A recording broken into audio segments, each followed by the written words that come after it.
Hello, everybody. I'm super happy to be here with you today. Thank you, API Platform, for the conference. And for the opportunity to talk about this topic, how do we decide to create a new Symfony component? So we had some trolling session before with Frederic. I hope I won't be too trolling. It's a difficult topic, so I'm decided to give this talk because someone suggested me actually to give it a try, because there is always a discussion about why is there a new Symfony component, so let's give it a try. And I hope I'll manage to answer some of your questions and maybe raise more, we'll see. So, Symfony, let me move that cursor. So these are the questions that I gathered. So how the core team decides that a given topic would make a good component? Why create new components when an existing library already covers a topic? How does Symfony get inspired by other projects, and does it happen often? Does the fact that Symfony components are used everywhere bring additional features? How are Symfony dependencies chosen? How does the Symfony project interact with other frameworks and libraries? Maybe you have more questions, so maybe I hope at the end we'll have some time to discuss about that. So let's start by some history. So Symfony is an open source software. Version 2, I don't count version 1, it's prehistory for me. So version 2 is 2011, so it's a bit more than 10 years old. And it's licensed under the MIT, which means it is very open to build anything, that you can build anything on top. It's very successful, so it's built for the web in PHP, you know that. It contains the top most used PHP components. It's the second top most used PHP framework. You know about Laravel, right? As a framework, Symfony is behind, but still on the top. We count about 3,000 unique contributors along the years, which is quite a lot. We have about 500 unique contributors per year. We have this estimation, I wouldn't bet on that, that's just a number that Sensio Labs computed one day, aggregating the several sources, LinkedIn and things like that. So 600,000 developers around the world that use Symfony. Honestly, I don't know if this is correct. Anyway, that gives some ideas. And if we count all components together, all versions together, we have almost 14 billion accumulated downloads. That's a lot. And it accelerates, actually. That's because of continuous integration. So there are packages in Symfony. I count about 60 core components, which are in the Symfony/Symfony mono repository. And in the Symfony organization, we manage about 200 packages that are not only in Symfony. There is Symfony Panther, Symfony Mercure, the polyfills, and etc., which are not in Symfony, and there are many of them.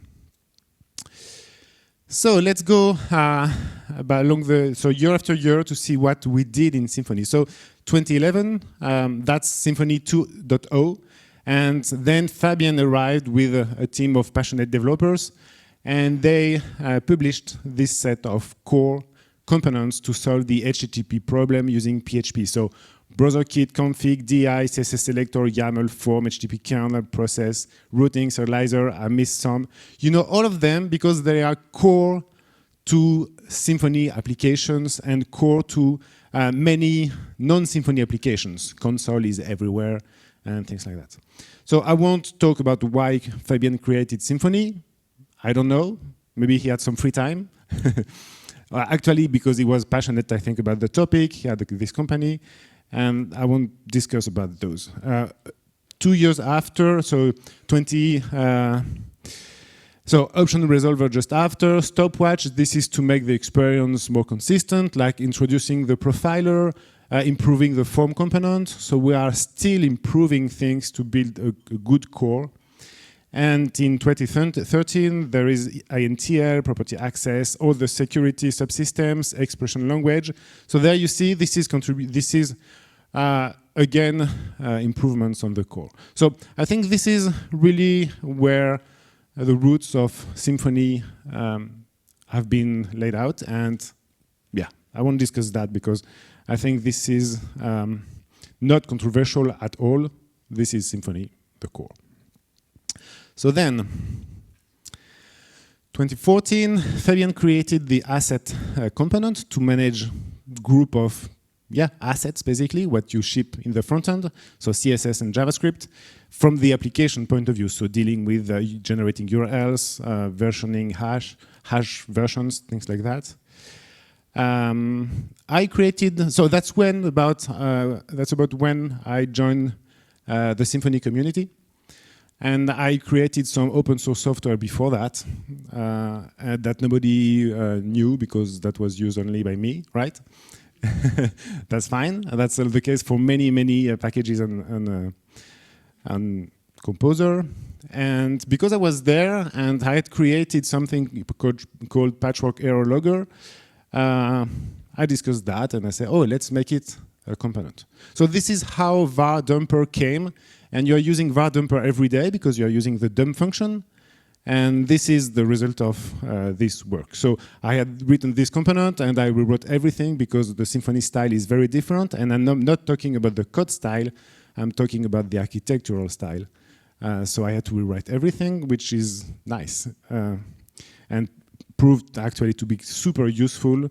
I opened all pull requests for all pages for all pull requests introducing each component to prepare this talk. And like this one is, I think, 200 comments long. And because I used to use a single letter variables, right?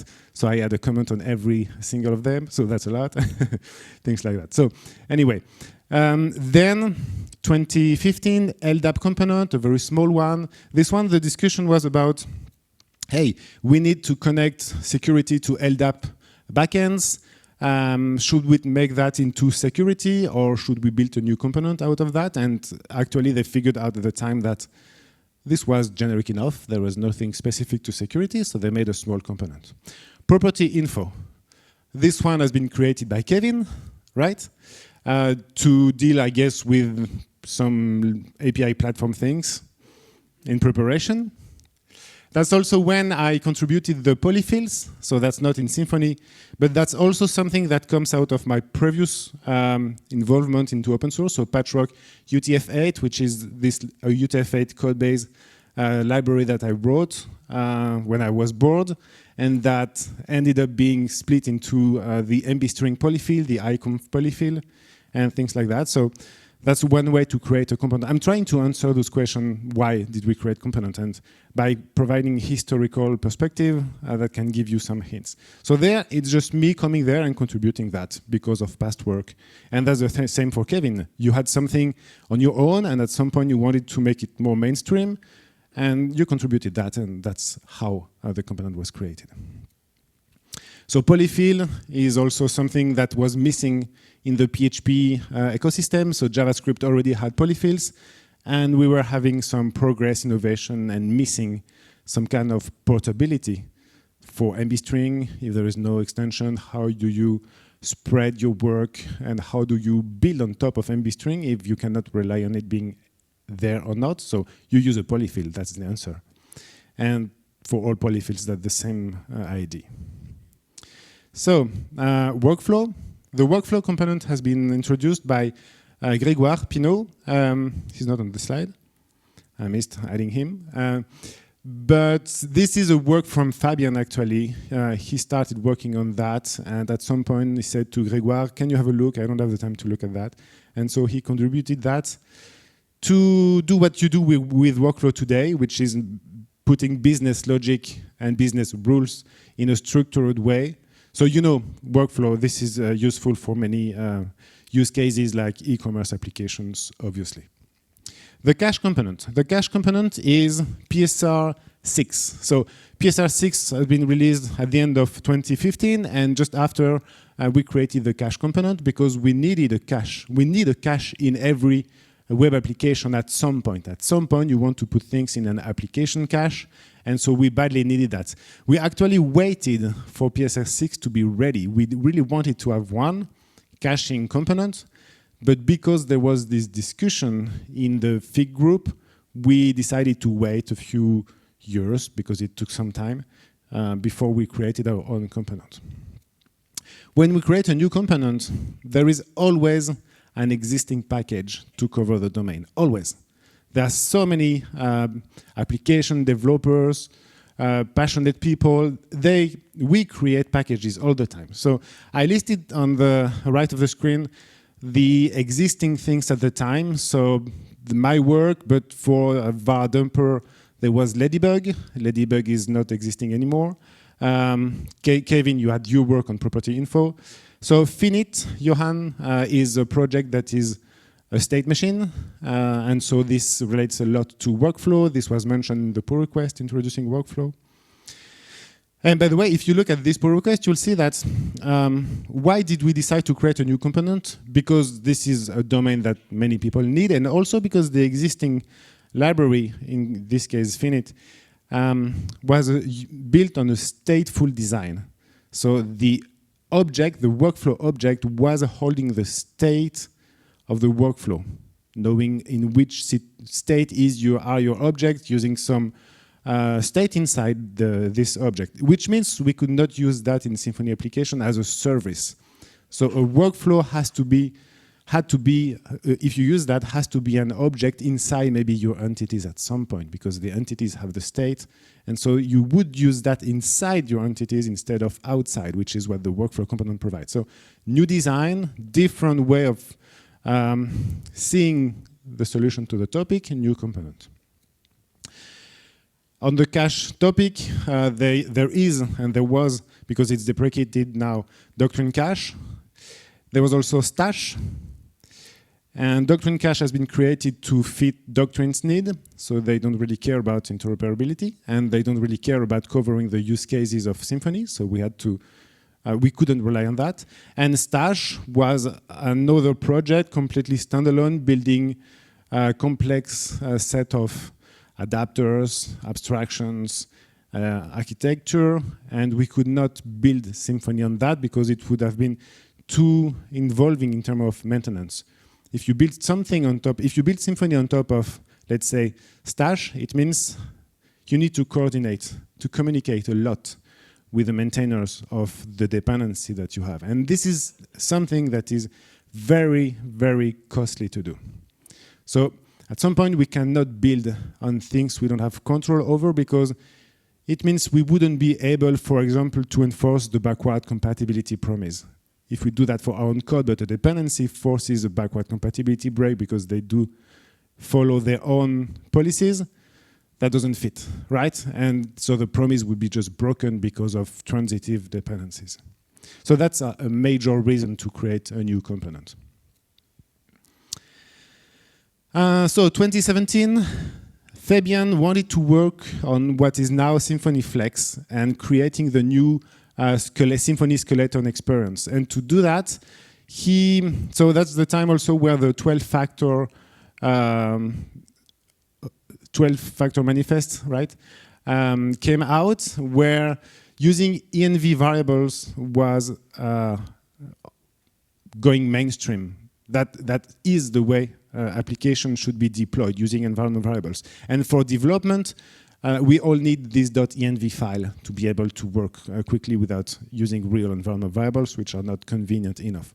So Fabian created the pull request, created the component, because we needed tight control over that, because it's a critical component in the Symfony framework experience.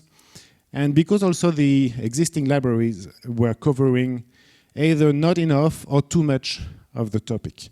Loading .env files should be just about loading .env files, but at some point when you are an open source author and when you have a domain like loading .env files, then at some point there is someone that will tell you to go a bit over your domain, like adding validation rules to loading the .env files, and then adding complexity that is not required. So that happens to a lot of standalone libraries. At some point, they get over-engineered to cover a domain.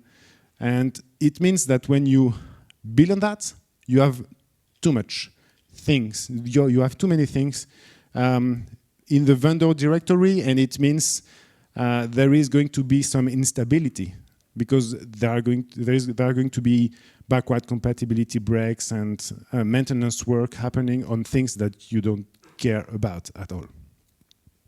So that's another reason why we can build on third-party things easily. So the log component has been contributed by Jeremy just one day by surprise. He said, "Oh, I did that on my weekend, so can you have a look?" That was interesting. So yes, WebLink by Kevin also. So this one to deal with preloading headers and things like that in some simple way. The messenger component. This one is a big component, and that created a lot of discussion at the time. I looked at the pull request, and the pull request is pretty straightforward. The discussion happened on Twitter because I remember that there were some people that were kind of upset by this component because they had their own NQ component especially, and simple bus and proof and things like that. And they all were kind of surprised by, hey, Symfony, why are you going to use that to create a new component there while there is already a solution to those problems? Actually, that's not Symfony that created the component, and that never is Symfony. Symfony is not a person. Symfony is not a project. Symfony doesn't have a brain. So what happened? What happened is that Samuel Rosé, which is in the core team now since he contributed the component, was working in a company, and he decided to create a component to do messaging. Why? I didn't ask him. That was not the topic. They decided, and in your companies you build things, you know why, that could already exist outside, but because you have specific needs. And at some point we were at Symfony Live London, and at the beer party just after, like yesterday, he told me, we have this library. It would make sense to have it in Symfony because I'm badly missing some async background processing stuff out of the box in Symfony applications. Would it make sense to contribute that to Symfony? And of course, it made sense. It made sense because now we know, all of us, that we are using async background tasks in every serious application, right? And so this makes it possible for Symfony as a community to work on the topic, to improve this, to provide innovation. And that's just because of Samuel, who had some beer and had this work, and he had this will to contribute that to Symfony. So, of course, we always welcome contributions, and especially when they fit the domain of Symfony, and this one fits very well. The var exporter component, I contributed it, but it's a low-level thing, so I'm not going to spend much on that. We introduced the contracts repository to innovate at the abstraction level, which means to think about some components in a very, very abstract way. So usually we have a component and there are the interfaces inside the component. So a component is both interfaces and implementations. And it's very difficult to think about the abstraction in a decoupled way from the implementation. What I mean is that when you think about only the interfaces, you have a specific mindset saying, oh, this interface should be completely consistent, cover one domain with very clear boundaries. And so you put yourself in this mindset of defining something very abstract. And at some point, you need to make this very small because we can't create huge abstractions. And also because that's what abstractions should be, like, segregation principle, things like that. It means think about many small interfaces. So that's what creating contracts allowed us to do, to focus on providing useful abstractions and very tightly bonded abstractions. I'm saying that because at the time there was the PHP Fig, which is creating the PSR, and they also are building this framework by abstraction, by a set of PSRs. And so that's a way to innovate. And this mindset has, when they created PSR6, I mentioned it before, and the other ones, but this one specifically, they had this mindset of creating 3 interfaces and that would kind of play music together by just fitting well. And so we cannot, the PHP FIG cannot be the only place where we have these kind of discussions. So that's also why we created we create the contracts component to be able to have discussions at the abstraction level. So then Mercure, only Kevin knows.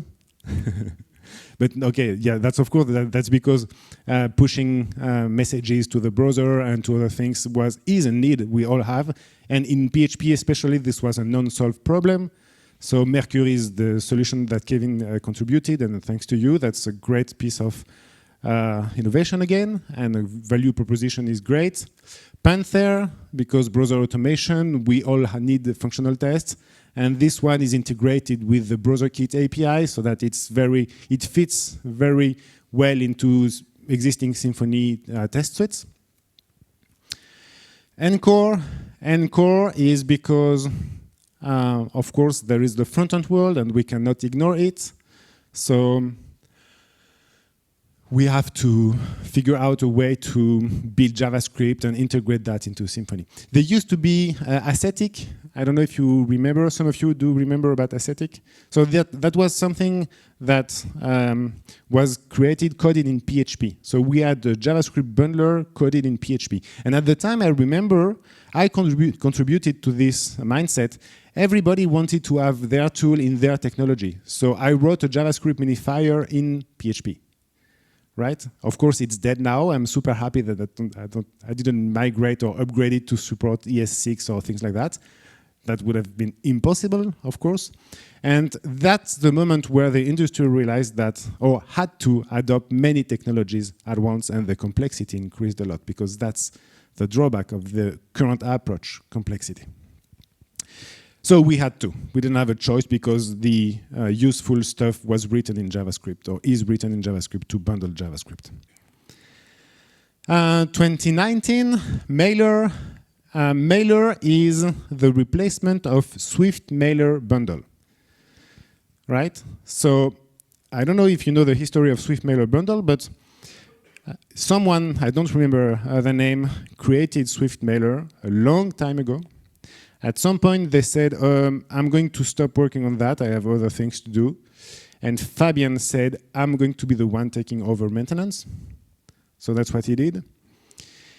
And at some point, he said, OK, we have SwiftMailer 6. Let's build SwiftMailer 7. I'm not sure about the number, but... and then he looked at the code, and he said, OK, we need to redesign that and to change that. And at some point, he said, we need to rewrite everything. And so instead, of course, of rewriting everything, he created the Mailer component. And the approach is very different. Swift Mailer, if you open the code base of Swift Mailer, there is a whole framework in there. There is a dependency injection logic. There is an HTTP client logic. There is a queue system, because when you send mail, you have message queues. And so basically, this one is a standalone library that creates its own world. And Symfony Mailer, Fabian was, OK, async processing, we have Messenger. And for everything, we had a component, almost everything, right? So DI, we have DI, so etc. MIME, we had HTTP Foundation, which knows about MIME messages. So that's when we created MIME, the MIME component, because the MIME component has been created as a split, some classes that we moved out of HTTP Foundation to create a new component. That's also when I worked on the HTTP client component, because a Mailer component at some point is going to use an HTTP API to hit the send mail, the mail provider, right? SMTP is not the only protocol to send emails. So that's why we thought, hey, we need an HTTP client component. And in case you're wondering, no, we could not build on Guzzle and things like that, because Guzzle is too big. And we don't have any control over Guzzle. And at the time, it's also Guzzle, if some of you remember that, it's something that used to break backward compatibility in a bad way every few years. So Guzzle 3, Guzzle 6, Guzzle 7 now. So they had this history of saying, hey, we had this design, we think it's better to have this new design, let's change the version number and abandon the previous one and create a new one. So Guzzle has this history of bad breaking changes. So that's something we cannot rely on in Symfony. That's much better now, but at the time it was also a big reason. So mailer, MIME, notifier, this one is about sending notifications. So Laravel showed that this was a useful domain to cover. Laravel doesn't create reusable components, so we could not reuse anything from Laravel. And we didn't want to also because cyclic dependencies, at some point, it doesn't work in terms of interaction with the community. And so Notifier was also the realization by Fabian that the design of mailer could be kind of adapt to sending notifications. So sending email, sending notification in terms of design, transport things, queue, and things like that. So he just had to borrow that and to create a set of new adjust abstractions to send notifications. Error handler, which is the new name of the debug component. So it's this. We created that just because the name was not good, and that was a good reason to clean things. So the string component, the last one of 2019, the string component has been created because of my previous work on Unicode and UTF-8, and when I created the polyfills were just half of the work I did at the time, and it took me a few years to create and to package the rest, the remaining of my work into a new component. So that's contributed, like it came from nowhere or just from some random person, like many other components. So I'm adding names there because, as you can see here, we always have a different person contributing, and they become core team member when they contribute, when we accept that. Okay, and recent years, 2020, rate limiter, the runtime component, I'm going maybe to go a bit faster. The semaphore component, those were contributed because we needed to solve a problem, like rate limiting has been very much requested on the login page, for example. The runtime component was a solution, is a solution to move code from recipes to the vendor directory to help maintenance, to help Symfony application move forward, adopt new practices. The semaphore is a more generic version of the lock component. UID. UID is a specific one because it generated a lot of discussion. I'm going to get back to this topic. Deprecation. This is a component. Actually, it's a contract which contains 3 lines, 1 function: trigger deprecation, and that's it.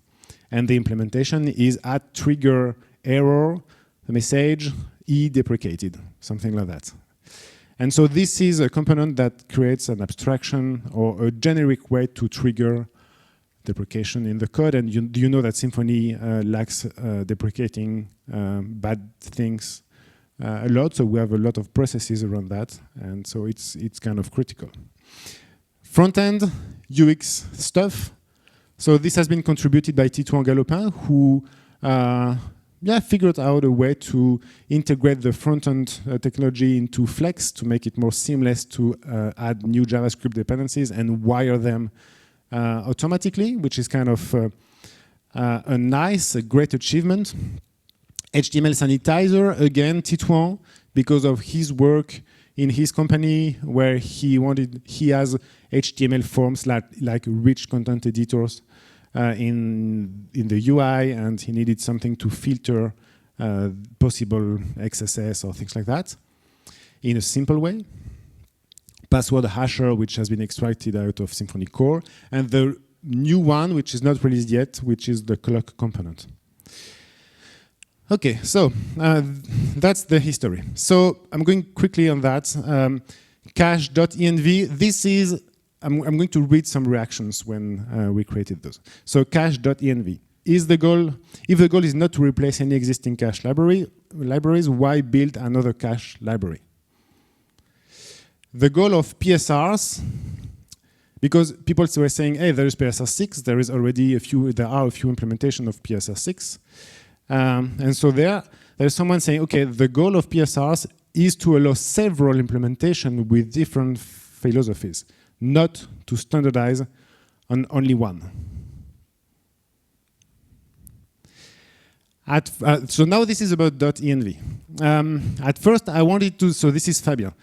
I wanted to use a library from VLOOKUS. I found many issues, and because that's when we contribute a component, people say, hey, you found the issues in this existing library. Why didn't you contribute the fix, right? So this is Fabien trying to put that into practice. I found many issues. I started to fix them to submit pull requests. And then I realized that I removed almost all the code. So I decided to start from scratch instead. That's a good reason. At some point when you have a need, you say, oh, I'm going to contribute, and you say, okay, contributing means removing or rewriting everything. This would be super rude to say, hey, you did this in the wrong way. I'm going to rewrite everything. That does not work. That's rude, and that's not also the appropriate mindset. The people that build this library this way had their reason. Maybe you don't get them. You have your reason to think differently. That's a good reason to split and to propose another way to do the thing. There is also someone who said, hey, I created a library, and Fabien, which is M1env. And Fabien said, I never heard of it. But it fails my first criteria, which is to stick to only what Bash can understand. So Fabien had some specification in mind, and he said this doesn't fit the specification. So at some point you need to realize that you cannot build on existing things because they don't just fit your needs. So today, Cache has blazing fast implementation, many backends, tag-based invalidation, stampede protection, etc. So it's a cutting-edge caching library. And .env it is the core of the framework developer experience. I mentioned that. So we are happy to have that, and now it's kind of obvious that we needed them. HTTP client, I'm not going to read that because I don't have time, but this is about Guzzle saying, hey, there is Guzzle, but Symfony cannot build on Guzzle to build their mailer component because they don't have control over that. That does not work. If they want to manage version bumps, if we want to manage version bumps or security issues, to be able to manage that in the way we want to do that, we cannot rely on Guzzle because the Guzzle doesn't follow those practices. And there's also this comment from Ryan who says, in the pull request, after playing with this for more than a day, it's a plus one from me. The experience is wonderful. I'm focusing on the last part. Guzzle has its own experience. You may like it. I prefer the new experience of the HTTP client component, and many other people also do. So that's great to have the choice, and if you prefer the promise style, maybe you can use Guzzle and you're fine with that, but if not, maybe you prefer HTTP client. And being able to propose another way to solve this domain is great. So Guzzle today is still widely used. It's in quiet maintenance mode, like it doesn't want to do more than what it does already. And HTTP client receives kudos, like people like the interface, and it supports one native API, so HTTP client interface. It also provides an adapter for PSR 18 and for HTTP plug, and it's able to use promises. So basically it covers all styles with a simple implementation, simple user-facing implementation. UID. So UID created a lot of drama because there is this Ramsey UID library that exists and that a lot of traction from a well-known developer.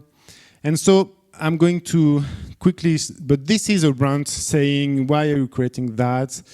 And the last one is, I like Symfony to have a solid place in the PHP ecosystem. I wish Symfony would push for a healthy, diverse, welcoming ecosystem, community embracing cooperation, not leveraging its popularity to appropriate stuff that it might deem interesting with no regards to others and just create more needless competition and fracturation and friction instead. So that's how would you say that? Fracking, right? That's scary. When you read that, it's a bit scary. They are announcing some apocalypse because Symfony created the UID component. I think this is very superficial. You are afraid of something, but you don't care about the why, the technical one. And I do code. So at some point, I want to open the code and say, you want to compare that and that? Maybe compare the dependencies. So Ramsey UID relies on BCMath, which is a library that is able to do long number math computation, because at some point you need to deal with big numbers when you deal with UIDs.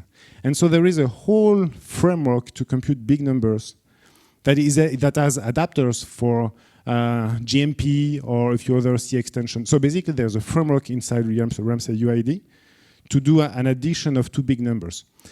And I'm not kidding, that's what it's used for. And at some point, my responsibility there is to say, we cannot push that to the Symfony ecosystem. Everybody needs UID.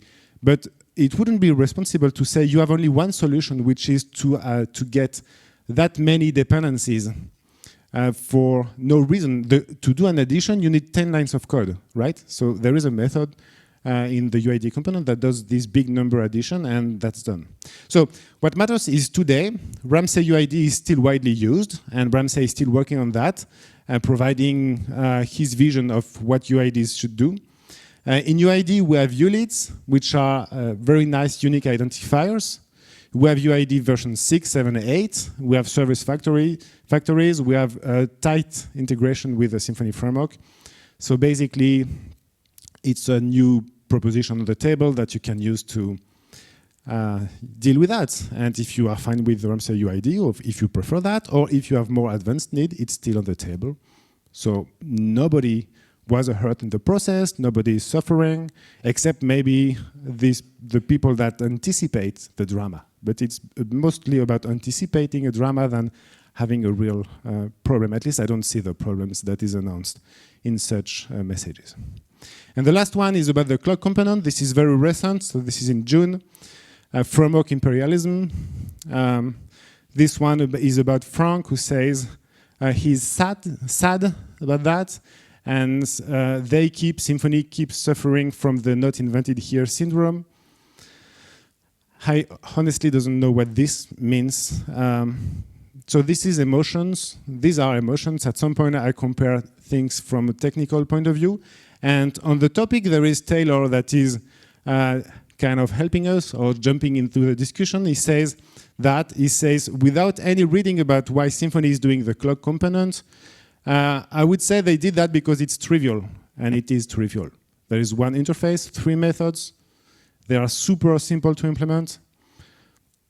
And they don't want to have to bug an outside rando with a day job and 1,000 other concerns to update PHP versions, fix bugs, etc. anytime something comes up. Yes, of course. Why would we do that, right? So that's, the drama is unnecessary. There is nothing wrong will happen, and the clock component is going to provide great value to the Symfony community, I hope, because it will raise awareness that clock can be abstract, and you can inject a clock so that you can test the time more efficiently in tests. So I'm going to stop here in 1 minute. Okay, 1 minute. So to sum up that, Symfony has many core principles, and the only way to enforce those principles is generally to build a new component when it's core to the Symfony domain, broad one. So Symfony has predictable releasing policy. That's something that is critical to the success of Symfony. Symfony is using a monolithic repository so that we can, for example, do code modernization on all components at once. If we had many dependencies and if we wanted to raise the level of modernity on that many dependencies, like people want sometimes us to do, it would be just impossible, like adding return types, right? Or turning dog block annotations into real types on the methods, and etc. There are so many things that we do on the code, on the full code base. We couldn't do that. The backward compatibility promise, we couldn't enforce that. The forward compatibility promise is that Symfony 4 applications run on PHP 8. This is what I mean by forward compatibility promise. And this one is also critical. I talked with someone who told me, we are moving to PHP 8 first and to 5.4 after. That's great. That's possible because we have this policy. The deprecation policy, deprecating things with annotations and etc. The security policy, you don't see that much, but there is a lot of things happening behind the scene to discuss issues that people report. We have a core team, like 20 people who know those policies very well and can enforce those processes. We have welcoming spaces, the conferences, Slack, GitHub. Being welcomed is not given. It took us some training because when people react, give feedback, it's sometimes difficult to deal with the emotion that goes with that. There's always an emotional part in the message, and being welcoming is something that requires care. So that's my link to the next point, which is the care team, where we have a code of conduct. We have a care team that is a set of people that is trained to deal with bad behaviors. It happens. So we have a structured way to deal with that. We have also friendly continuous integration. That's also something that is critical. Being able to accept pull requests and not tell people to spend twice the time fixing random things that the continuous integration would ask you to do, right? So I don't know if you have this experience, but sometimes the CI is just the thing that is annoying to contribute. We have a friendly to end users mindset, like I mentioned, the forward compatibility promise is that. And we have this focus on design, developer experience, and we make no compromise, and that means sometimes creating a new component. I need to stop here. So thank you very much. I have so many more things to say on the topic. I would be super happy to discuss with you. I hope I answered a bit the questions you had on this topic, and thank you again.